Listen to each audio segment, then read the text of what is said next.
Good morning student. आज मैं tenth में क्लास टेंथ के लिए कोऑर्डिनेट ज्योमेट्री के क्वेश्चन बताऊंगा। ठीक है, इसमें सबसे पहले जैसा क्वेश्चन दिया है, इफ द पॉइंट, मतलब यदि बिंदु दिए हैं आपको कौन कौन से, ए जिसके कोऑर्डिनेट्स जिसके निर्देशांक 6 1 है, बी जिसके कोऑर्डिनेट्स 8 2 है, सी जिसके कोऑर्डिनेट्स 9 4 है, एंड पी एंड डी जिसके कोऑर्डिनेट्स दिए p, 3। ठीक है, आर दी वर्टाइसेस ऑफ पैराग्राम, मतलब ये समांतर चतुर्भुज के शीर्ष हैं। वर्टाइसेस मतलब शीर्ष हैं। ठीक है, टेकन इन ऑर्डर, मतलब क्रम से ऑर्डर लेते हैं तब। Find the value of P. अब देखिए इसमें पी की वैल्यू नहीं है हमको मालूम, तो हम क्या करेंगे, इसमें पी की वैल्यू फाइंड करेंगे। ठीक है, क्या करेंगे, पी की वैल्यू फाइंड करें। मतलब आपको दिया क्या है इसमें, ये दिया है, देखिए आप, पैराग्राम दिया है, समांतर चतुर्भुज दिया है, ए बी सी और डी दिया है। ठीक है, ए के कोऑर्डिनेट्स कितने दिए, ए के निर्देशांक कितने हैं, 6 और 1 दिया है, बी के दिए हैं 8 2 दिया है, और सी के दिए हैं 9 4, और डी के पी और 3। तो इसमें डी में जो है पी के कोऑर्डिनेट्स निकालना, पी के निर्देशांक याद करना है ना। जो पी दिया है ना, डी के कोऑर्डिनेट्स निकालना, मतलब इसमें पी है तो पी की वैल्यू हमको मालूम नहीं, हमको पता नहीं है, तो क्वेश्चन में ये कहा गया है कि पी की वैल्यू फाइंड कीजिए। ये पैराग्राम के वर्टाइसेस से शीर्ष हैं। ठीक है, चल हम जानते हैं कि इनका मिड पॉइंट सेम होता है। किसका किसका, ए सी, ये डायगोनल है, पहला विकर्ण है ए सी, दूसरा बी डी, ये दूसरा डायगोनल है। इन दोनों का मिड पॉइंट सेम होता है। ठीक है, तो हमने इसका मिड पॉइंट क्या मान लिया, ओ मान लिया। क्या मान लिया, ओ। ओ के कोऑर्डिनेट्स, ओ के निर्देशांक हम एक्स और वाई मान लेते हैं। क्या मान लेते बेटा, एक्स और वाई। ठीक है, अब देखिए ओ इस मिड पॉइंट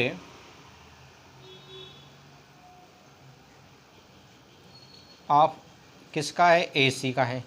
ये जो डायगोनल है ए और सी का मिड पॉइंट हमने क्या मान लिया, ओ।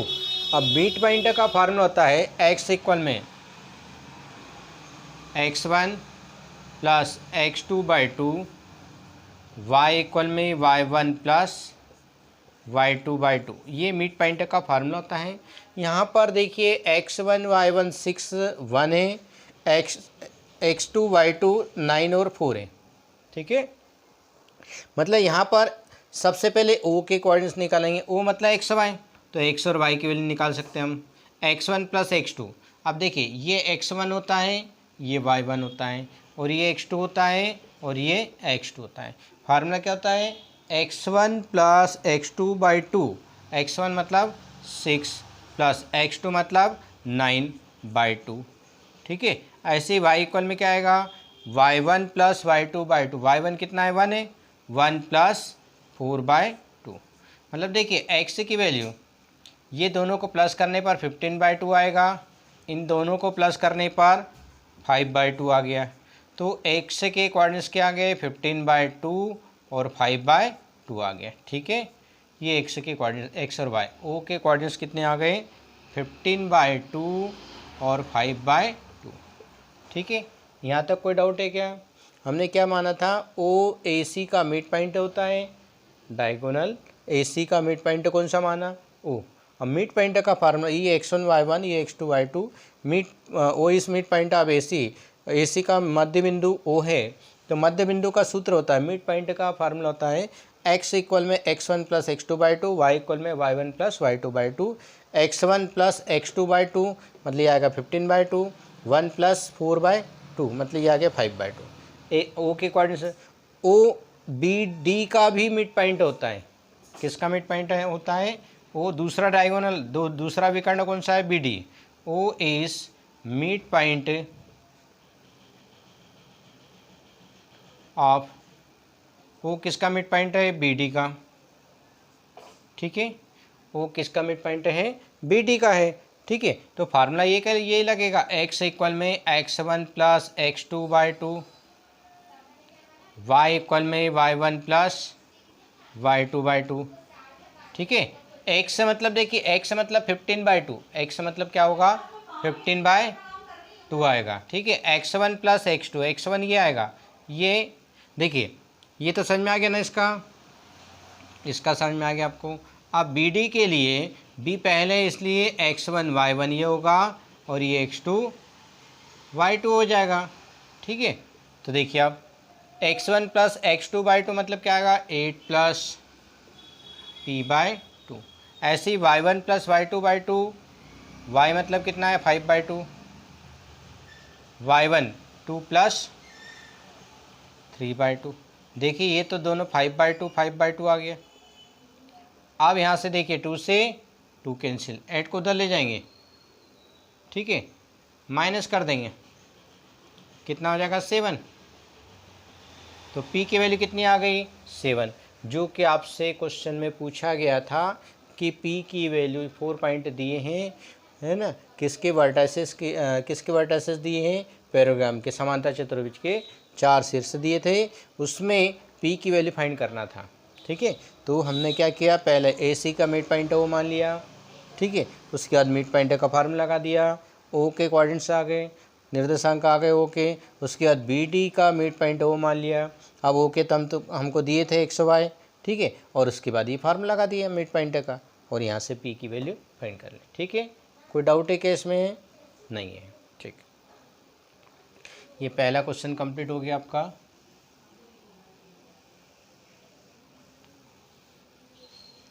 अब देखिए दूसरे क्वेश्चन में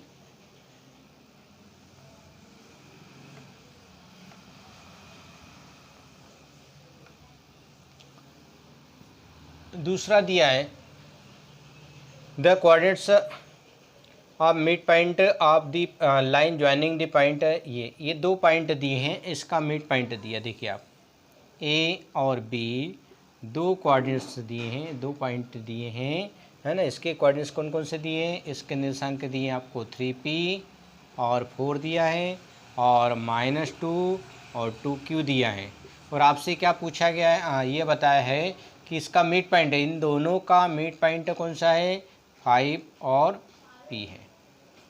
ठीक है, इसको c मान लीजिए। ये x1 y1 x2 y2 और ये xy।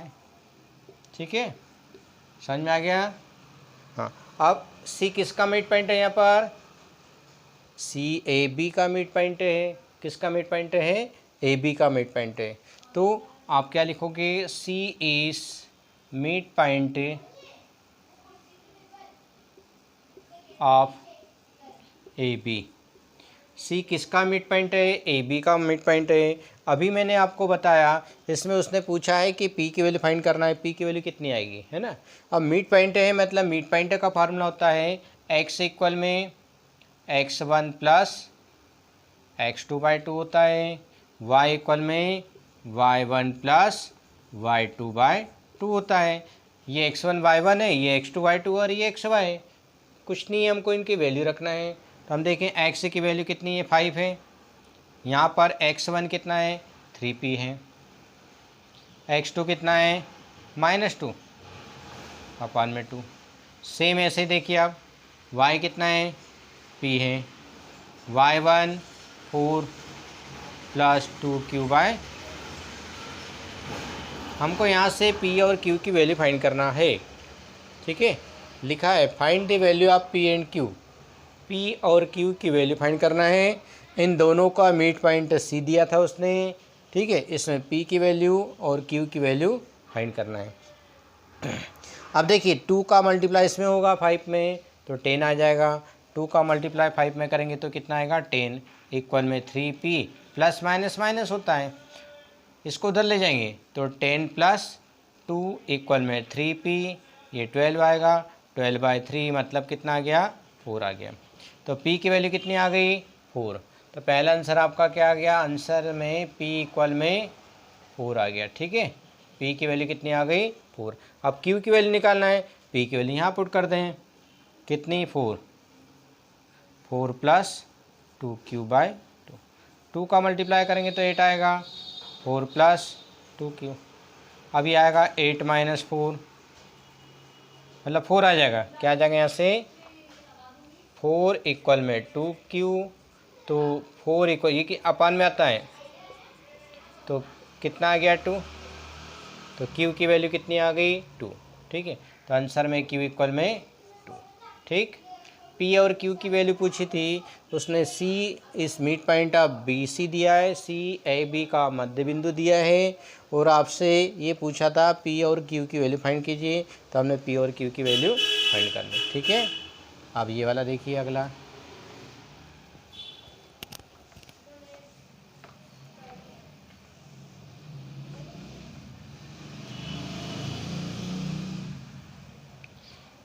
देखिए, अच्छा ये क्वेश्चन हो गया ना सेकंड।